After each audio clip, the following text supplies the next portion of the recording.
Welcome to Real Talk for Real Teachers. I'm Dr. Becky Bailey, the creator of Conscious Discipline, an expert in education, child development, and a lifelong teacher and learner. For those listening who are not aware of Conscious Discipline, it is a comprehensive, brain-based, trauma-informed self-regulation program. And remember now, the goal of self-regulation is to move us from a reactive person to a more conscious, responsive person. And I can tell you, we all need this. I'm having the windows changed in my house, and we're lucky to have 2 installers still alive after a confrontation with me. So I got pretty reactive, calmed myself down, became responsive, and I'm still trying to repair those relationships. So the last several of our podcasts have been focused around topics helping listeners understand that self-regulation is not age-specific. We heard from a teacher of special needs children. We heard from a CI, one of our master instructors, talking about the impact of conscious discipline on her marriage. And today we're talking with a high school teacher. So think about it. Self-regulation requires us to see a credible model. We need to know that we see someone regulating himself. We see someone almost get upset and hold back and control those impulses and do it different. We see someone like me with the window guys, become a kind of a raving lunatic and pull it back and then try to regain composure and actually talk to them as if we're both humans trying to solve a problem. So it happens at any age for us to become a model. So think of the adults who work with a 1-year-old. Well, they can be any age. They can be 18 all the way up to 110. Think about adults working with high school students.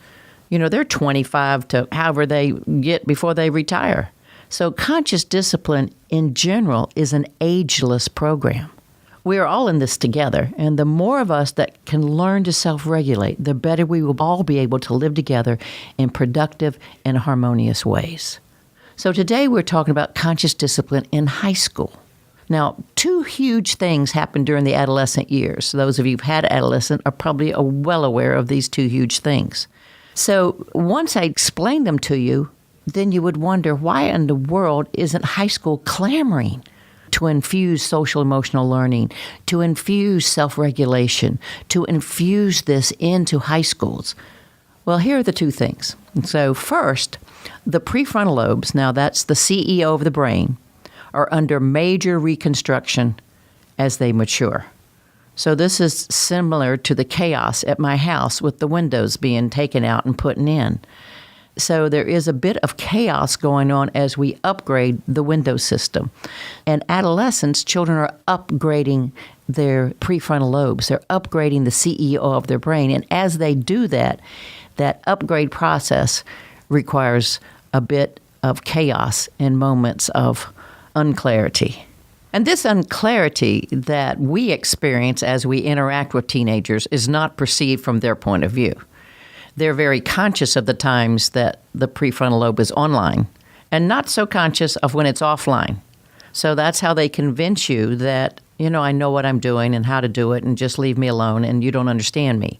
Because we are aware as adults when it's online and when it's offline. So they're in a unique position to see the world through their own unique eyes. Now, this process of developing the prefrontal lobes takes 24 years. But what happens is these prefrontal lobe development and integration allow us access to what's called our executive skills. Now, these are such things as time management, attention, organization, metacognition, thinking about our thinking, goal achievement, and impulse control, and empathy, just to name a few.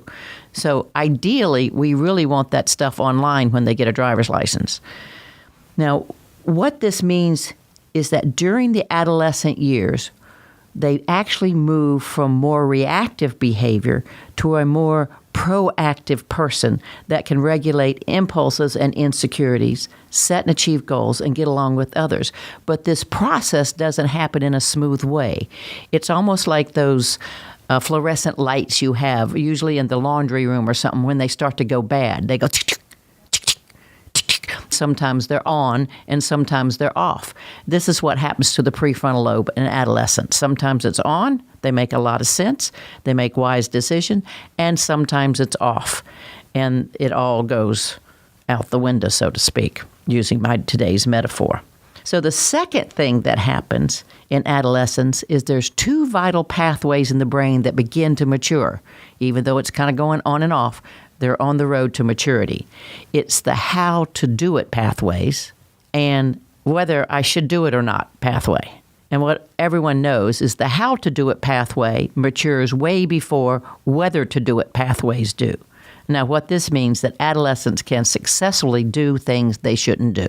So with just that in mind, you would think we would want SEL programs. We would want self-regulation for our older students, our adolescents, so that they can manage the changing brain they're charged with maturing. So today we're going to talk to Steve Hummer, a high school teacher who kind of came in the back door to discover conscious discipline. As he says it, he married into it almost. He came to conscious discipline after being exposed by his wife, Julie, who has worked in the conscious discipline organization almost since its inception. She is my editor and a beautiful writer, and thanks to her, we have books that help you and me garner a lot from this program. Steve attended the Infant Toddler Institute with Julie about 7 years ago to become a better father and quickly realized how the program can be used in his high school classroom.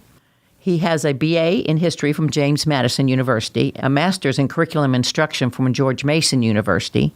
He's taught high school for the last 13 years, and many of you have seen his daughter, Maddie, in videos during your conscious discipline trainings.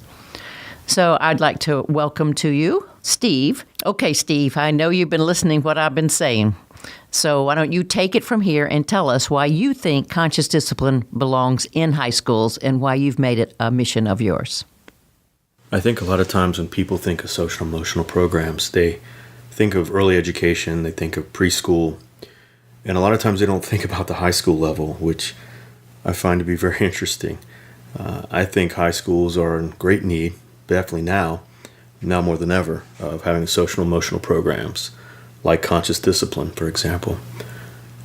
High schools are a time where there is a lot of stress and pressure and anxiety, and you have young people who we try to think of as young adults, but in a lot of cases, and for most of them, they're truly not. They're not there. Their brains aren't fully developed. They don't have the centers that they need to make good decisions and know how to channel their emotions or to regulate their emotions. But we think they do, and we treat them that way. And what we find is that these kids internalize, and they put this stuff inside. And then we see a lot of times that that's dangerous. That's when they act out and they lash out. And if they just had a system in place and an environment where they could feel safe, where they could learn to regulate their emotions, where they could learn to deal with it instead of pushing it down and hiding it, we would probably create a little bit better community, a better society as a whole. In high school, I've been in the classroom now for 12 and a half, almost 13 years. At the high school level, teaching anywhere from ninth graders, 15-year-olds, all the way up until seniors, 17, 18-year-olds. And they're all the same. These kids come in and we see them and we say, well, look, they have language and they have all these words and they can speak, and they seem like young adults. And in reality, a lot of times they don't have the skills that we think they do. It's easier when we see young children, the preschoolers and the elementary age kids, because they don't have the language. They shouldn't have the skills. We know that. But we kind of assume that once they get to high school, they do. And in most cases, a lot of them don't. So conscious discipline is a wonderful way that I've found to sort of help fill that in. And a lot of times without them even really knowing that they're learning it. Because as we know, with high schoolers, they're cynical. They think they know it. And they don't look for that help. And you have to find ways to do it where you're teaching them through modeling the behavior. You're teaching them by doing it with them and walking them through it and not making it a thing. You can't make it something that's out there as a program necessarily. You build it in and it's just what you do. It's how you do your classroom. Again, like you do with the younger kids, but there's a little bit less of the structure, I think, in high schools, because you just build it into what you do in your daily routines and your daily activities. And you don't necessarily need the visuals because they do have the language. They have the ability to understand it if you give it to them in ways that they can. Now, high schools are important too. I think it's a big deal in high school now because our kids are under a great deal of pressure. High school, since we got into this high stakes testing business, we got these No Child Left Behind programs. Everything is about that big test or the big test at the end. It's about taking big tests. And teachers in high school have shifted the way they teach. A lot of them shifted to that test-taking model. And what that means is you have one chance. There's one shot at it. And if you mess up, you're done. Well, you do that to students long enough, they figure out that there's one answer, there's one fit, and that's a lot of stress. That's a huge amount of stress, and they don't know how to deal with that. They don't feel safe. What it also does is it causes them to have this mentality. It's me against everyone else. I'm comparing myself against every single person. Because when you do testing and you have class ranks and you're showing kids, hey, this person did this, you got this grade and you got this grade, and I'm going to compare the two of you, that's really what it comes down to. So now, instead of this environment and this idea that we're in this together, it's me against you. I have to do better than you. And you start to see that in high school a lot more because the students feel like they're competing against one another. I have to be better than you. Well, when you have that mentality, you don't get a whole lot of collaboration. You don't get a whole lot of people working to build community. It's, I have to be better than you. So I'm going to be secretive. I'm going to keep this from you. I'm not going to share. Students don't feel like they can share. And even with emotions, they can't show weakness. If they were to show some kind of a weakness, somebody could exploit that. That's ridiculous. These are young people. These are our young adults. This is the kids that we're trying to teach to go out into the world. That shouldn't be the way they're thinking already. We shouldn't be building this kind of me against everybody else, because if that's what they're learning, that's what they're taking out into the world. And that's why we have some of the problems that we do, why we're not looking out for one another. Instead, why not create an environment where students feel safe, where they feel comfortable, and where they are available and ready to learn? And that's the biggest thing I think that we could take from this. If you create an environment where students feel welcome and they feel safe, then they're going to be available to learn. They're going to be ready to learn. And that means they can take chances. If students come in and they always feel like somebody is looking to take their spot or take advantage of them, then they're not going to take risks. They're not going to take a chance. They're not going to grow. And they're not going to express their feelings. They're not going to learn how to get their emotions in check. Instead, they're going to push it down. They're going to hide it. And all that does is build up. And we see that time and time again, where students don't feel safe and they're not available to truly learn. They want to find an answer, but they want to find the answer, the one answer, but they don't necessarily figure out how to get there, how to think about it, how to collaborate. And they truly don't learn those skills that they need. So much talk over the last few years has been about inclusion in the classroom, and this doesn't create an inclusive classroom, it creates a separated one. So conscious discipline is more of a program where you're asking students to come together and work together and feel safe, feel like they can share. And in my classroom, that's what it looks like. That's why I've shifted to this model, why I've started using this program in my room over the last few years and slowly building it in to what I do. And that's the key. It's got to be slow. It's got to be a kind of a natural fit, and you make it work for you. With conscious discipline, it's about the principles I have found. It's about the brain and how the brain works. And we all work differently. Our brains are unique, and you have to find the way to make it work for you in your classroom. And the program allows for that. The course allows for it. You take the powers and the skills and you modify them to work. And they do. If you take them and just kind of naturally make them part of what you do, they work. Kids become safer. They feel safe. They want to come to your room, which in other models, students come in and they feel isolated. They don't feel like a part of anything. And in high school especially, if you think about it, in elementary school, Those students go around the full day and they stay with the same students, the same teachers, and they're a unit. It's easy to build a community because you're always with the same people. In high school, you move around. You have different combinations of kids and students together and teachers, and you're moving around a building and you don't stay together. So of course, it's really easy to kind of get lost, and students do get lost. They shuffle to the back of the room. They go to different classes and they don't know anybody, so they're quiet and they don't make connections with other students and with teachers. Conscious discipline allows for me to, in my classroom, create an environment where at least maybe it's for one block out of the day, the students feel like they have connection with something. We're going to come in here and we're going to be together. And you're going to have one place, even if it's just one place in this building, where you're going to feel like somebody cares and a group of people care and we're all looking out for one another. Then you've got that with me. You've got it in this room. And I can tell you, it just builds. My hope, I'm not trying to, make sweeping changes at my school. My hope is that I do it from my room and then it grows out. People start to see, wow, this really works. And it's happening in my room this year. My students, I had them come in. I said, this year I'm going to give up some power. We need to give up some of our power. We try to teach students, we're training them to become members, hopefully productive members in a democratic society, a Republican form of government where they're going to be represented, and they need to be able to go out and participate in this government to make this community work. They have to be able to do their part. And we train them to do that in a system that's pretty much autocratic. I'm the boss. You listen to me. You want to say? Sorry. You're a kid. You don't get a say. And I started to think about it, and I thought, well, how can we train young people?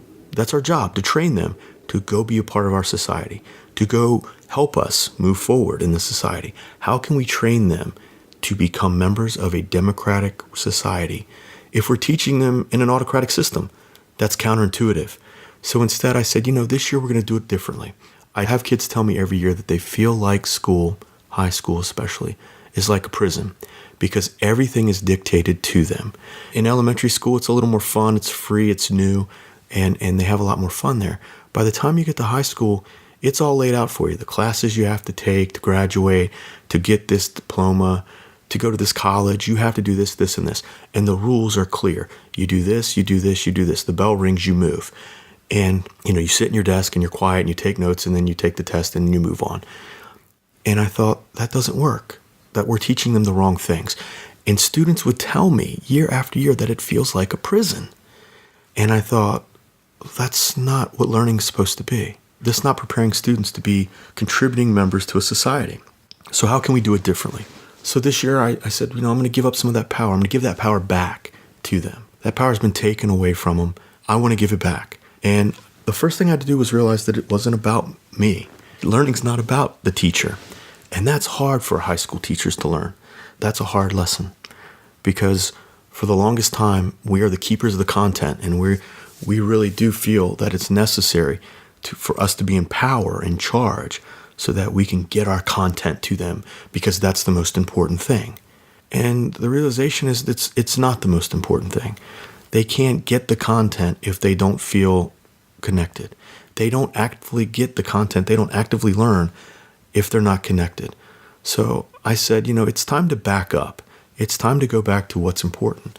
And that is the relationship, the connection with the students, making sure that every single kid that walks in my room, every single block gets that same connection, gets that same piece, and gets some power that allows them to grow. And that means every kid gets a say, every kid gets some power, not just one or two, not just the smart kids or not just the kids that have the IEPs that need that special attention, but every single kid from top to bottom feels welcome and loved and cared about in my room so that they are now available to learn. Because we know that the kids that come in that don't feel that connection and there's something going on outside, they're not available because they're worrying about whatever it is that's going on.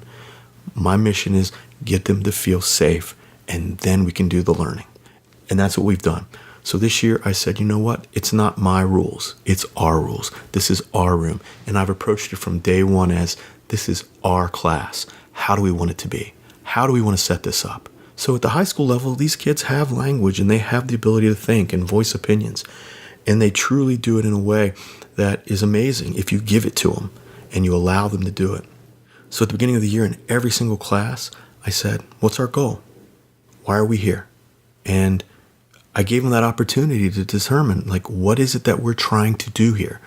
And they did great. They came up with it as a class. That was the entire lesson for the day, was we're going to come to consensus. We will not write anything down hardcore in stone until every single person can agree to it. Everybody has to say we're okay before we move forward. And we came up with our goal. And what is that goal? And what does it look like? Well, the goal is, what are we trying to get done this year? What is our objective, our goal for the year? Why are we here? We wrote it on the board, and once we agreed to it, I said, now, how do we do it? What do we need to do? And I gave them some suggestions, but I kind of left it up to them. And what we came up with were our agreements. How are we going to discuss? How are we going to treat each other in the room? How are we going to do our work? How are we going to keep ourselves from being distracted? What are the mechanisms that we need? And it wasn't me saying you're going to put your cell phone in this box over here when you come in, and you're going to sit still all class and you can't go to the bathroom. It was, well, what do we need to be successful to reach our goal? And the things that they came up with were amazing. These kids decided on their own as a whole, and I'm talking classes of anywhere from 18 to 30 kids, 30 teenagers, came to consensus and would say things like, we're going to put our phones away and we're only going to use them when we take a break. And they committed to it. They said, we will do that. Now, are they perfect with it? Absolutely not. But what we did was we wrote every one of these commitments on the piece of paper. I laminated and put it on the wall. So I have 6 of them up on my wall right now for all 6 classes that I teach. And they're different. Not everyone's the same. They have the same essence and the same principles, but they're a little different to match the class. And every single one of those kids, all I have to do is remind them, which we do regularly. We start class, and every couple classes, I'll point them out. Or if there's somebody not kind of going along with what we agreed to, all I have to do, and sometimes it's not even me, it's students in the class, is point to the wall and say, we had an agreement. Do we need to revisit these? I also give them the opportunity at any time. I say, these aren't in stone. We can move. We can be flexible. Another thing that's kind of lost in schools, especially high schools, we can be flexible. These are not in stone. We put them on the wall to remind ourselves. But if we ever come to a point where we say, this one's not working, then we figure out a way to fix it. We decide as a class, we're a culture of we in my room. It's ours, not mine. And I said, we can change this. And you know what? To this point, we haven't had to, because they did a good job at the beginning. Well, I do this in my room, and the kids obviously leave and go other places, and they have other environments and other teachers and other ways they do it. But every so often I'll have teachers come in and they'll see those on my wall. And sometimes we have a little walkthroughs and learning walks that we do, where other teachers come and see us and we go see them. And recently I had teachers in my room, and they came into a class where they have some of the same students I had, and they walked in, and my students are working in groups, and they're engaged and they're working. And they came up to me and they said, whoa, what is this? How did you get that kid, one particular kid, how did you get him to do anything? He won't do anything in my class. I can't get him to do anything. And I just looked at him and said, well, I don't know. What have you asked him to do? What have you allowed him to do? And she just kind of looked at me, and I said, I give him opportunities to learn, and I give him opportunities to do the things he needs to do. And he lives up to it. I don't push it on him, but I say, here's what you can do and how you can do it. And we have conversations. And when he's not working, I ask him why. And I check to see what's going on. And this is a kid that I know is having some problems. So I took a few minutes, and I don't think automatically that he's, not wanting to do it, but there's probably something else going on. And to a person, they also looked at my board and they said, well, what are these things? What do you have on your wall that you wrote up here? And I said, that's another thing that we do here. That's how we have agreed to work. And it's theirs. I gave them that ownership. And because of that, well, that's why all my kids are working right now. And they just looked at me like, well, how do you do? Why? I said, well, we'll talk about it later. But that's my thing. I'm going to do it in my room. I don't want everybody to do it. They don't have to. But in my corner of my high school, I want to use conscious discipline. I want my kids to feel safe. I want them to want to come to my room. I want them to feel available to learn when they're with me. And the hope is that they'll take that to other places, whether it's to get other teachers to say, this is what we want, or if it's just that they know that, I can get through this other class, and then I know I can go see Mr. Hummer. I know I can get back to that room. I know I can go there. Or if they have a problem, something's not going their way, they know they can come see me, and I can help them get to that next step because they feel safe with what we do. Now, the last piece I want to talk about a little bit today, and then hopefully we'll do more of these in the future and I can touch on specific things. I know this has been very general, but teachers, I started with the students because they really are why we do what we do. They are the most important thing. But for that to happen, there have to be teachers, and there have to be teachers that are available and ready to learn. Again, why I love conscious discipline, why I go into school every day with a smile on my face, even if I'm tired or I know I've got a hard day, I go in with a smile because I can take a minute and know that I can take some time for myself to get myself ready. And I can do that within my room because I feel safe there as well. My students are so loving and caring at this point because of the culture and the sense of community we've built, that if I do come in and I'm having a hard day, or I'm having a hard moment, or whatever it is, for whatever reason, I've actually had kids say to me, Mr. Hummer, what's going on? You look like something's up, or you look sad, or you look upset. And it's amazing that they would feel safe enough to say that to me, because a lot of times they won't say that to their teachers. And they've actually said to me, are you okay? Do you need a minute? Can we help you with anything? My kids do that for me. So I think what's important about this is this sense of we're building a community for our students, but we're also building a community for ourselves. Teachers now feel so overwhelmed a lot of times, and they feel stretched thin, and they don't feel valued, and they feel kind of overwhelmed. I guess overwhelmed is the best sense because we're being asked to do more. I think the famous phrase that we hear a lot of times is do more with less. And that can be hard. And I've got classes, like I said, with 30 students, and that's hard. That's a lot of students. And sometimes it becomes overwhelming, not just for me, but for everybody.